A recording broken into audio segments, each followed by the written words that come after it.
right now. As most of you guys are aware, the second season has been a clusterfuck, right? It's been an absolute clusterfuck. People are hating on this show hard for the same reason that gamers were hating on the second game. Literally the same exact reason, right? At this point, I think we are going to see the result of season 2 when season 3 releases and the viewership goes live. But as of right now, season 2 obviously benefited from the success of season 1, at least in the beginning. Viewership has fallen very, very hard after Joel obviously didn't make it after the second episode. So here's what we're talking about now. So I couldn't find anything about Neil Cuckman saying this years ago. I know some people commented on my video today saying he said something similar, and I'm sure he did. I'm just saying I couldn't find anything. I tried to look through archives and whatnot. I couldn't find anything. But regardless, whether or not he said it before or he's saying it now, it still doesn't make it any less ridiculous. Neil Druckmann has retconned his game so many times, and now he is seemingly doing it again. People are reporting on the fact that Neil Druckmann just had a recent interview, essentially undermining Part 1's ending. So what did he say? What is the big deal about this, right? So the big deal is that The Last of Us Part 1, the reason why the ending was so good and the reason why people resonated with it so much was because it was pretty ambiguous, right? It is like, what kind of decision would you make as someone who is a father figure versus someone who's trying to do the right thing for overall humanity? And you'll have people that are fighting saying Joel did the right thing. You'll have other people fighting saying Joel did the wrong thing. But ultimately, it was just kind of like I wouldn't say a 50-50, but I think a lot of people, they just kept fighting over the ending. And it was that kind of an ending. Well, we don't really have that anymore because Neil Druckmann in a recent interview just basically went on air and said, because we didn't know if they could make a cure. To my knowledge, in the lore of the first game, if I remember it correctly, they weren't sure if they could make one. They were wholly unsure. It was specified specifically that they didn't know if they could make a cure. Now, apparently, according to Neil Druckmann, they 100% could have made a cure from Ellie. And he said this on this interview, which completely changes the ending of the first game, right? It completely changes the ending of the first game. I would really like to know what Smash JT's thoughts on this, because I know he really liked the second game and nobody else did. But, well, yeah, a vaccine. Yeah, you know what I mean. Cure, vaccine, whatever. Peace out, Sebi. You have a good one. Thank you for hanging out. So this brings up, it kind of like muddies, I guess, the question. It muddies the question a little bit, where now you end up looking at the situation slightly different. I still think that most people would save Ellie at the end of the day. I think most people would still save Ellie. Hammer Biotech says, wait, I thought that was the opposite of what he had said before, that he either said or heavily implied that the Fireflies were hopeless. See, but that's the thing. He flip-flops so goddamn much. He flip-flops all the fucking time, and it brings his stories into question. It sucks. It's like, bro, just shut the fuck up. Like, the ending is good as it was. People enjoyed the first game. There's no reason for you to ruin it by telling people that now suddenly they definitely could have made a vaccine or whatever.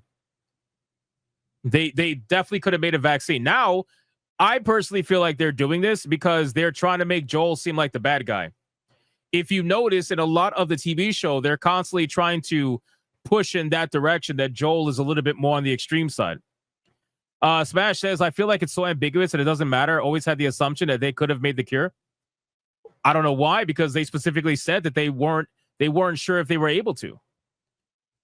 So, like, there's no way you could say they could have made the cure when they themselves made it clear that there wasn't like a guarantee that they could have. That's why that decision at the end of the first game was such an interesting decision to make, because it's like, do you screw over humanity potentially, or do you save your stepdaughter, I guess you want to call it? Lionheart says, I think you're right, Hypno. They're trying to make Joel seem evil and unhinged. I don't know if they're trying to make him seem evil I think unhinged could be a word you could use, but I don't know about evil necessarily. You know, I think they would have to do a lot more to try to make him seem evil.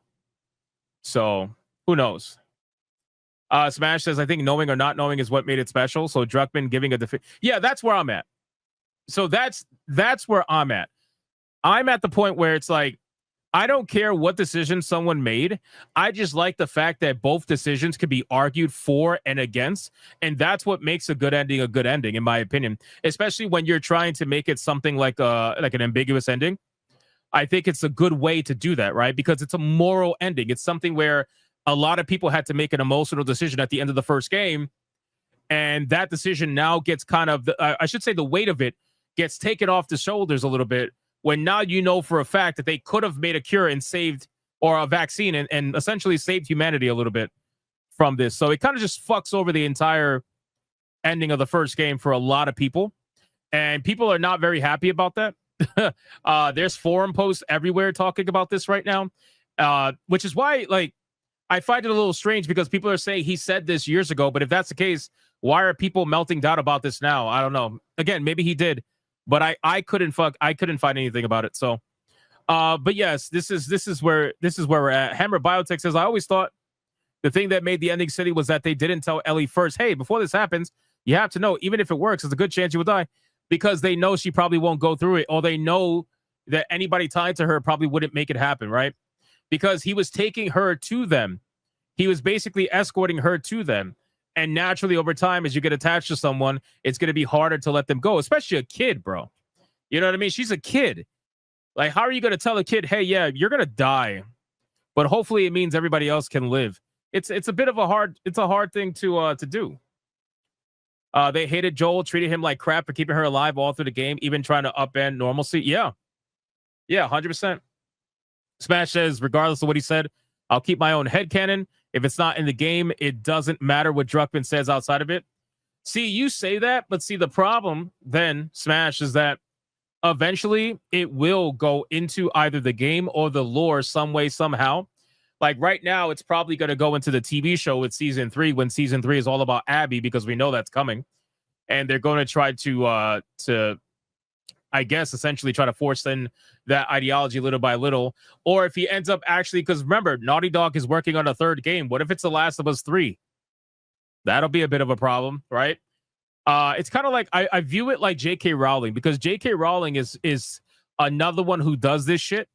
J.K. Rowling will drop some random fucking knowledge that makes no sense to anything she wrote in any of the books. And she'll be like, yeah, it was always there. You just didn't notice. But guess what? I just put it in there now. It's like, what? What? With the whole Dumbledore gay thing. It happened years after the books ended. It's like, what? So he's just gay now? He just likes dick? Like, all right, I guess. And then what happened? It ended up going into Fantastic Beasts. And she fleshed out the story of him being gay with Grindelwald. So it just ends up being that thing, man. It's so annoying. But in any case, this is a very interesting scenario. And again, I just wish Neil Druckmann would stop fucking talking about this. Like, just talk about your new games. You want to ruin something? Go ruin your new games.